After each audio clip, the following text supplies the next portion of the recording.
शिव बाबा याद है ना। ओम शांति।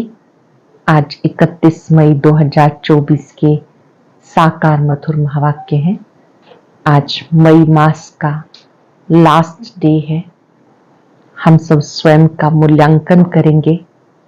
इन 31 दिनों में मेरा अमृत वेला कैसा रहा, मुरली क्लास में रेगुलर रही या नहीं, कितने दिन क्लास में बैठकर ईश्वरीय नशे में स्थित होकर मुरली सुनी, और जो मुरली हम क्लास में नहीं सुन पाए, क्या हमने उस मुरली को स्वयं बैठ करके स्वाध्याय किया। दिन भर में कार्य करते करते बीच में ट्रैफिक कंट्रोल का अभ्यास किया या नहीं। नुमा शाम योग, स्वमान का अभ्यास, 5 स्वरूपों का अभ्यास हमने क्रम से किया या नहीं। रात्रि सोने से पहले अपनी पूरी दिनचर्या बाबा को सुनाकर, पत्र लिखकर शुक्रिया करते हुए सोए या नहीं। इन सब बातों का चार्ट पत्र के रूप में बाबा को लिखेंगे और आगे के लिए दृढ़ संकल्प करेंगे कि मुझे अपनी इस कमी को मिटाना है। जिस भी पॉइंट पर हम देखें कि कमी रही तो उसको ठीक करने का संकल्प स्वयं ही लेना है। कमेंट बॉक्स में भी आप अपना चार्ट लिखेंगे।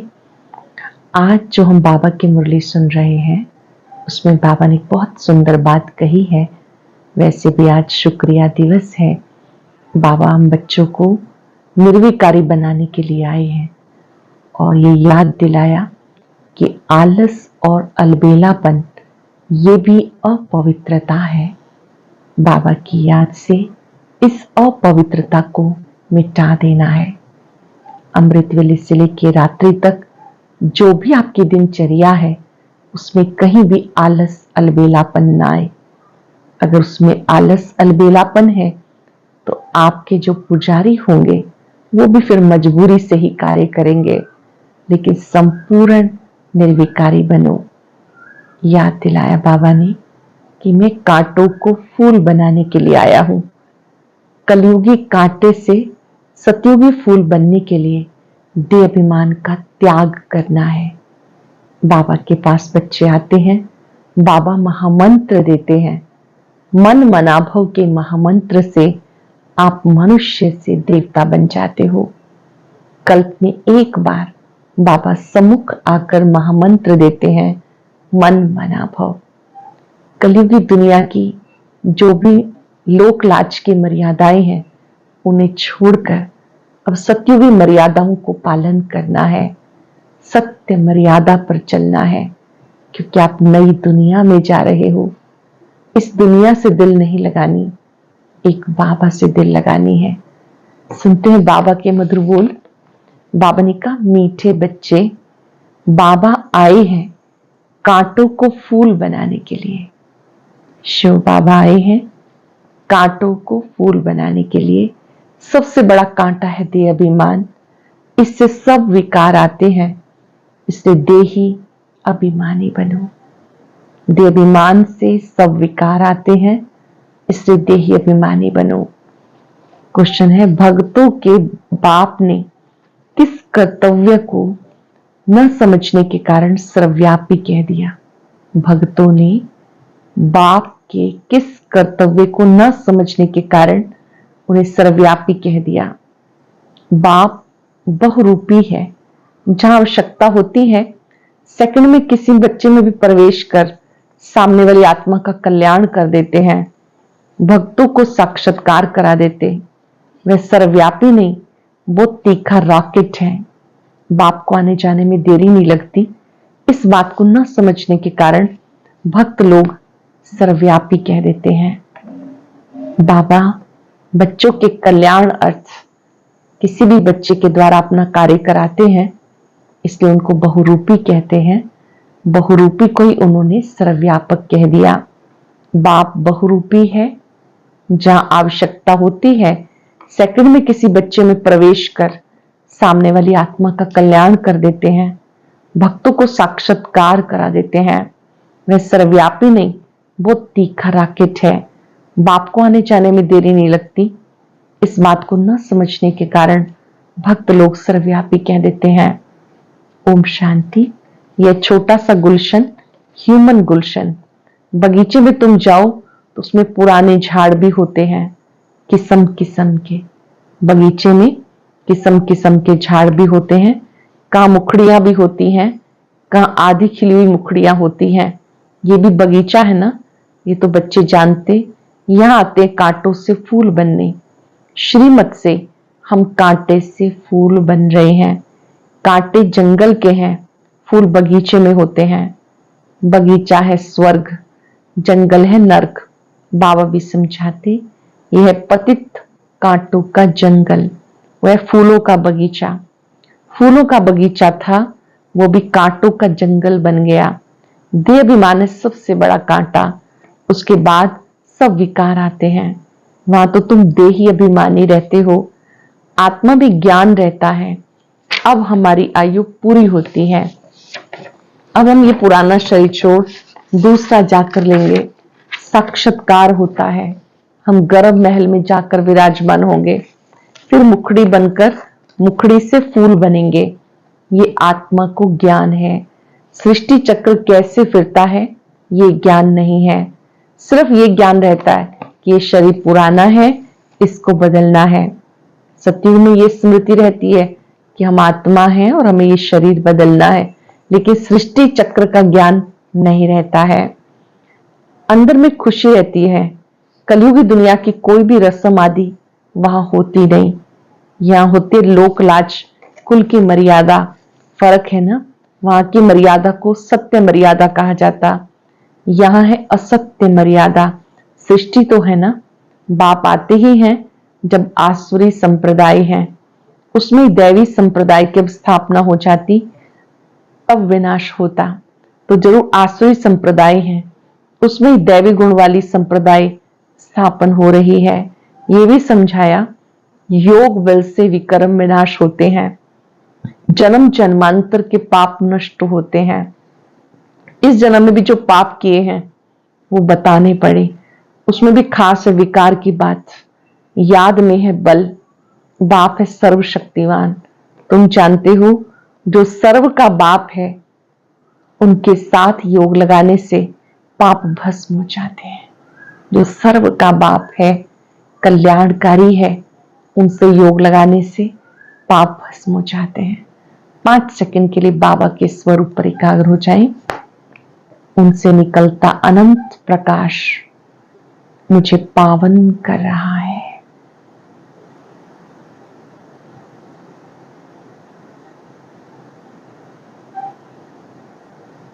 बाबा ने कहा, जब तुम बाबा से योग लगाते हो तो आत्मा पावन बन जाती है।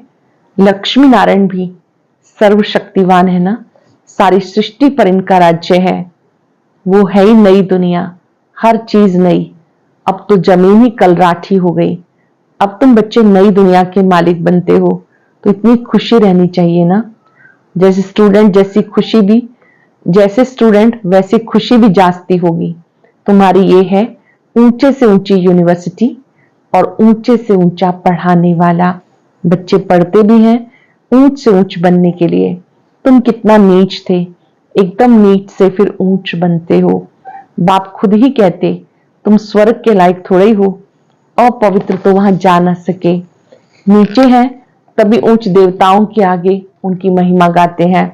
मंदिरों में जाकर उनकी ऊंचाई और अपनी नीचता का वर्णन करते हैं। फिर कहते रहम करो तो हम भी ऐसे ऊंच बने, उनके आगे माथा टेकते हैं। है तो वो भी मनुष्य, परंतु उनमें दैवी गुण है। मंदिरों में जाते हैं, उनकी पूजा करते हैं कि हम भी उन्हों जैसे बने। ये किसी को पता नहीं कि उनको ऐसा किसने बनाया। तुम बच्चों की बुद्धि में सारा ड्रामा बैठा हुआ है। कैसे इस दैवी झाड़ का सैपलिंग लगता। बाप आते हैं संगम युग पर। ये पतित दुनिया है, इसलिए बाप को बुलाते हैं, हमें आकर पतित से पावन बनाओ। अब तुम पावन होने के लिए पुरुषार्थ कर रहे हो। बाकी सब हिसाब किताब चुक कर चले जाएंगे शांति धाम। मन मनाभव का मंत्र है मुख्य, जो तुम्हें बाबा देते हैं। शिव बाबा आते हैं, मन मनाभव का मंत्र देते हैं। गुरु लोग तो ढेर के ढेर है, कितने मंत्र देते। बाप का है ही एक मंत्र। बाप ने भारत में आके मंत्र दिया जिससे तुम देवी देवता बने। बाबा ने ये महामंत्र दिया जिससे तुम देवी देवता बने। भगवान उवाच है ना। वो लोग भले श्लोक आदि कहते हैं, अर्थ कुछ भी नहीं समझते, तुम अर्थ समझा सकते हो। कुंभ के मेले में जाते हैं, वहां भी तुम सबको समझा सकते हो। यह पतित दुनिया नरक, सतयुग पावन दुनिया थी जिसे स्वर्ग कहते हैं। पतित दुनिया में कोई पावन हो ना सके। मनुष्य गंगा स्नान कर पावन होने के लिए जाते, समझते शरीर को ही पावन बनाना है। आत्मा तो सदैव पावन है ही। आत्मा सो परमात्मा कह देते। तुम लिख सकते हो, आत्मा पवित्र होगी ज्ञान स्नान से, ना कि पानी के स्नान से। पानी का स्नान तो रोज करते रहते, जो भी नदियां हैं उसमें रोज स्नान करते रहते, पानी भी वही पीते हैं। अब पानी से ही सब कुछ किया जाता, बातें कितनी सहज हैं, परंतु किसी की भी बुद्धि में नहीं आती। ज्ञान से सदगति होती है सेकंड में। फिर कहते ज्ञान इतना अथाह है, ज्ञान की महिमा है। ज्ञान इतना अथाह है, सारा सागर स्याही बनाओ, सारे जंगल कलम बनाओ, पूरी पृथ्वी को कागज बनाओ, और विद्या की देवी सरस्वती भी लिखने बैठे तो ये ज्ञान कभी खत्म नहीं हो सकता, इसका अंत नहीं हो सकता। बाप भिन्न भिन्न पॉइंट्स रोज समझाते। बाबा कहते आज तुम्हें बहुत गुह्य बातें सुनाता हूं। बच्चे कहते पहले क्यों नहीं सुनाया। अरे पहले कैसे सुनाएंगे, कहानी शुरू से लेके नंबरवार सुनाएंगे ना। पिछाड़ी का पार्ट पहले कैसे सुना सकेंगे, ये भी बाप सुनाते रहते। ये सृष्टि चक्र के आदि मध्य अंत का राज तुम जानते हो। तुमसे कोई भी पूछे तो तुम झट रिस्पॉन्स कर सकते हो। तुम्हारे में भी नंबरवार है जिनकी बुद्धि में बैठा है। तुम्हारे पास आते हैं, पूरा रिस्पॉन्स नहीं मिलता तो बाहर जाकर कहते हैं यहाँ तो पूरी समझानी नहीं मिलती, फालतू चित्र रखे हैं, इसलिए उन्हें समझाने वाले बड़े अच्छे चाहिए। कोई आए तो उन्हें समझाने वाले बहुत अच्छे चाहिए ताकि सामने वाले संतुष्ट हो सके, नहीं तो वो पूरा समझते नहीं। समझाने वाले भी पूरा नहीं तो जैसे को तैसा मिला। समझाने वाला भी पूरा नहीं, समझ भी नहीं रहा सामने वाला, तो जैसे को तैसा मिला। बाबा कहते कहां कहां हम देखते हैं आदमी बड़ा समझदार है और बच्चा इतना होशियार नहीं है, तो हम ही उनमें प्रवेश करके मदद करते हैं, क्योंकि बाबा तो है बहुत छोटा रॉकेट, उसको आने जाने में देरी नहीं लगती है। उन्होंने फिर बहुरूपी व सर्वव्यापी की बात उठा ली। ये तो बाबा तुम बच्चों को समझाते हैं। कोई कोई आदमी अच्छे होते हैं, उन्हें समझाने वाले भी ऐसे ही चाहिए। आजकल कोई छोटेपन में शास्त्र कंठ कर लेते क्योंकि आत्मा संस्कार ले आती। कहां भी जन्म ले वहां वेद शास्त्र आदि पढ़ने लग पड़ेंगे। अंत मते सोगते होती है, आत्मा संस्कार ले जाती। अब तुम बच्चे समझते हो, आखिर वो दिन आया आज जो स्वर्ग के द्वार सच सच खुलते हैं। नई दुनिया की स्थापना, पुरानी दुनिया का विनाश होना है। मनुष्य को पता ही नहीं स्वर्ग नई दुनिया में होता। तुम बच्चे जानते हो, हम सच्ची सच्ची सत्यनारायण की कथा, अमर कथा सुन रहे हैं। बाबा के बने अब हम सच्ची सच्ची सत्यनारायण की कथा, अमर कथा सुन रहे हैं। है एक ही कथा, सुनाई भी एक ने, फिर उसके शास्त्र बनाए। दृष्टांत सब तुम्हारे हैं जो फिर भक्ति में उठा लिए। तो संगम पर बाबा आकर सब बातें समझाते। ये बड़ा भारी बेहद का खेल है। इसमें पहले है सतयुग त्रेता राम राज्य, फिर होता है रावण राज्य। ये ड्रामा बना हुआ है, इसको अनादि अविनाशी कहते हैं। हम सब आत्माएं हैं, ये ज्ञान किसी को नहीं, जो तुमको बाप ने ज्ञान दिया है। जो भी आत्माएं हैं उनका पार्ट ड्रामा में नूंधा हुआ है। जिस समय जिसका जो पार्ट होगा उसी समय पार्ट बचाएंगे, वृद्धि को पाते रहेंगे।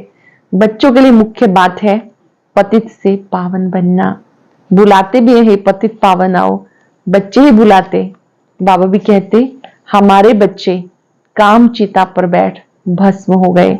ये है यथार्थ बातें। आत्मा जो अकाल है उसका ये तख्त है, लोन लिया हुआ है। ब्रह्मा के लिए भी तुमसे पूछते हैं कि ये कौन है, बोलो देखो लिखा हुआ है।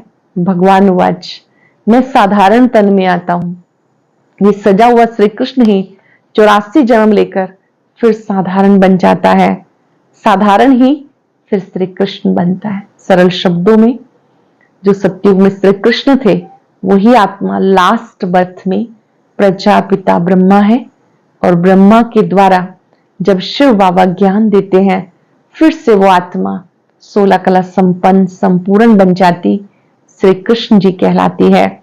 नीचे तपस्या कर रहे हैं, जानते हम ये बनने वाले हैं, तो ये मूर्ति तो बहुतों ने देखा, परंतु उसका अर्थ भी चाहिए। स्थापना जो करते हैं फिर पालना भी वही करेंगे।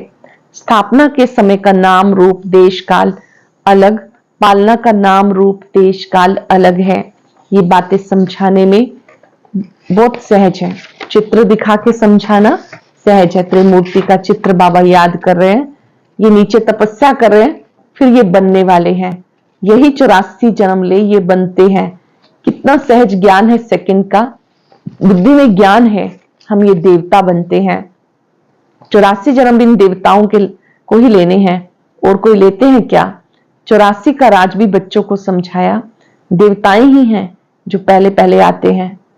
खिलौना होता है ना मछलियों का, मछली ऐसे नीचे आती फिर ऊपर चढ़ती, ये भी जैसे सीढ़ी है। भ्रमरी, कछुए आदि के जो भी मिसाल दिए जाते सब इस समय क्या का है। भ्रमरी भ्रमरी देखो उसमें कितना अकल है। मनुष्य अपने को बहुत अकलमंद समझते हैं, परंतु बाबा कहते भ्रमरी जितना भी अकल नहीं। सर्प पुरानी खाल छोड़कर नया लेता। बच्चों को कितना समझदार बनाया जाता, समझदार और लायक। आत्मा अपवित्र होने के कारण लायक नहीं है, तो उनको पवित्र बनाए लायक बनाया जाता। वो है ही लायक दुनिया। ये तो एक बाप का ही काम है जो सारी सृष्टि को हेल से हेवन बनाते हैं, नरक से स्वर्ग बनाते हैं। हेवन क्या होता है मनुष्यों को पता नहीं। हेवन कहा जाता देवी देवताओं की राजधानी को। सतयुग में है देवी देवताओं का राज्य है।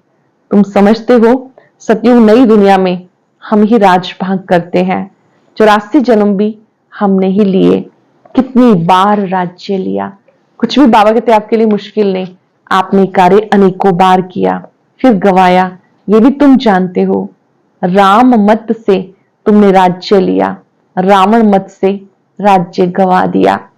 श्रीमत से राज्य प्राप्त किया, रावण मत पर चलकर गवा दिया। फिर ऊपर चढ़ने के लिए तुम्हें राम मत मिलती है, गिरने के लिए नहीं मिलती। समझाते तो बहुत अच्छी तरह से हैं, परंतु भक्ति मार्ग की बुद्धि बड़ी मुश्किल चेंज होती है। भक्ति का शो बहुत है, वो है दुबन दलदल, एकदम गले तक उसमें डूब जाते हैं।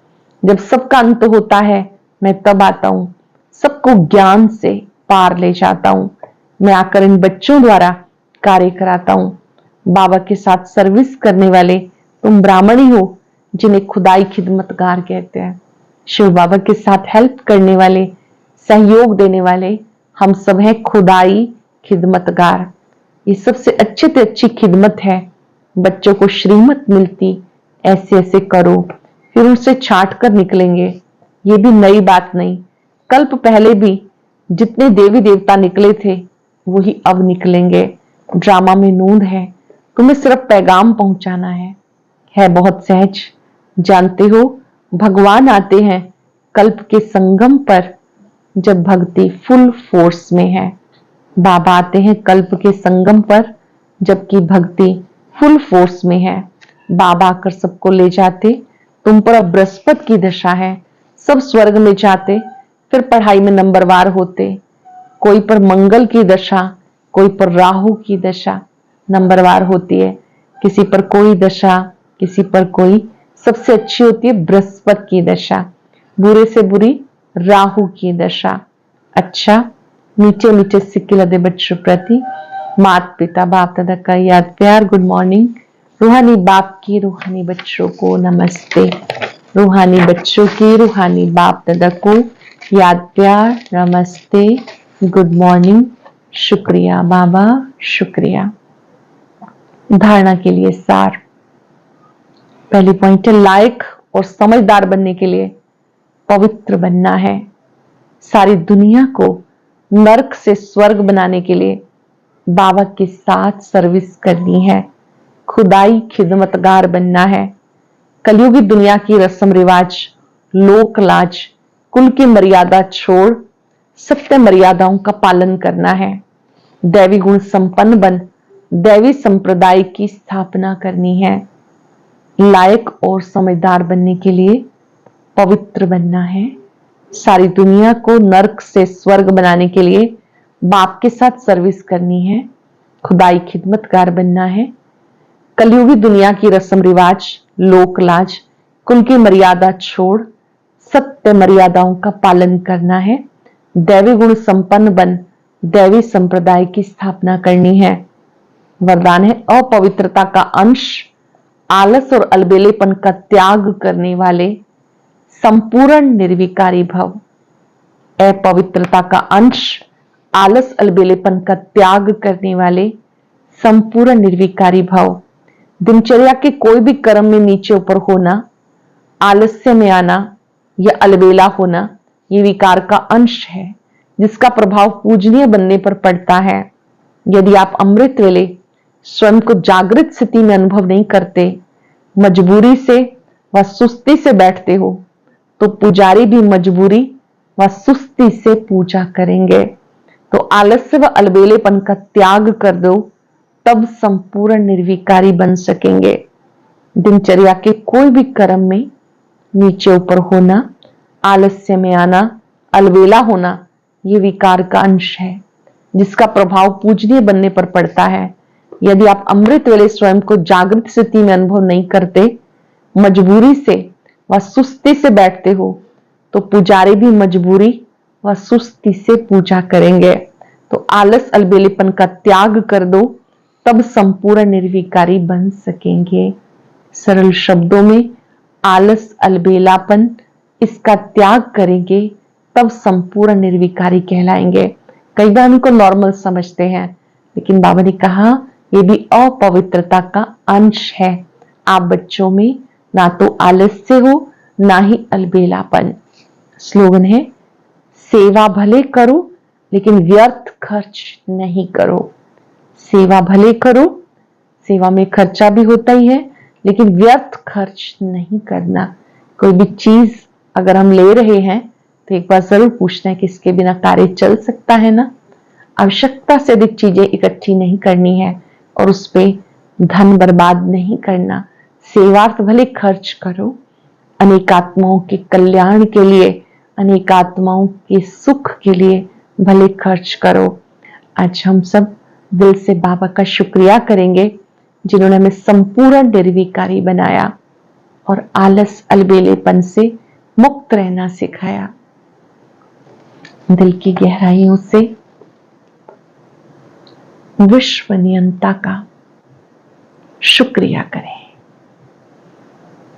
आपने हमें ज्ञान का तीसरा नेत्र देकर अंधकार से प्रकाश में लाया। आपका शुक्रिया। आलस अलबेलेपन से मुक्त कर संपूर्ण निर्विकारी बनाया। आपका शुक्रिया। आपने हमें कांटे से फूल बनाया।